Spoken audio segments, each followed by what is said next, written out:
আজ 15ই আগস্ট অর্থাৎ 1947 সালে আমাদের এই দেশ ভারতবর্ষ স্বাধীন হয়েছিল। অর্থাৎ সবাই কি আরো একবার 78তম অর্থাৎ 77তম স্বাধীনতা দিবস অতিক্রম করে আজকের পর থেকে আমরা 78তম স্বাধীনতা দিবস উদযাপন করছি।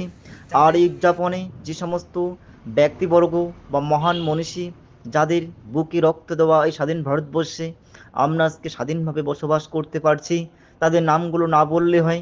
তাদের নামগুলোর মধ্যে রয়েছে উল্লেখযোগ্য নেতাজি সুভাষচন্দ্র বসু, মাস্টারদা সূর্য সেন, মাতঙ্গী হাজরা এবং বিনয় বাদল দীনেশ, ক্ষুদিরাম বসু। আরও অন্য ব্যক্তিবর্গ রয়েছে।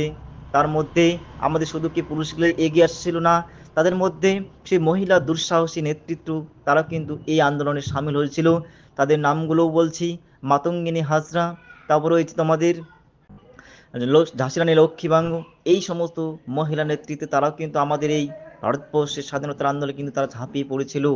অর্থাৎ তারাও চেয়েছিল যে করে হোক সে ব্রিটিশদের অত্যাচার, 200 বছর রাজত্বের কাছ থেকে আমাদের সে ভারতবর্ষকে আমরা ছিনিয়ে নিয়ে আসবো। তার প্রতিদান এই যুদ্ধে অনেকেই মৃত্যুবরণ করেছিল আমাদের বড় বড় সৈনিক, বিভিন্ন রকম। তারপর নেতাজি সুভাষচন্দ্র বলেছিল, বড় বড় সৈনিক বিভিন্ন রকম। তারপর নেতাজি সুভাষচন্দ্র বলেছিল, তোমরা আমাকে রক্ত দাও, আমি তোমাদের স্বাধীনতা দেব। তারপর ভগৎ সিং বলেছিল, ইনকলাব জিন্দাবাদ, অর্থাৎ বিপ্লবটা তোমরা দীর্ঘজীবী হও। এইভাবে তিনি আমাদের আন্দোলনকে অনেকটা দূর এগিয়ে নিয়ে গেছিলেন। এবং আন্দোলনে তার পরবর্তীকালে আমরা 1947 সালে 15ই আগস্ট আমরা সেই স্বাধীন ভারতবর্ষে আমরা আজকে মাথা উঁচু করেই সমস্ত কাজে স্বাধীনতা পাচ্ছি। কারো আমরা পরাধীন থাকতে কিন্তু হচ্ছে না।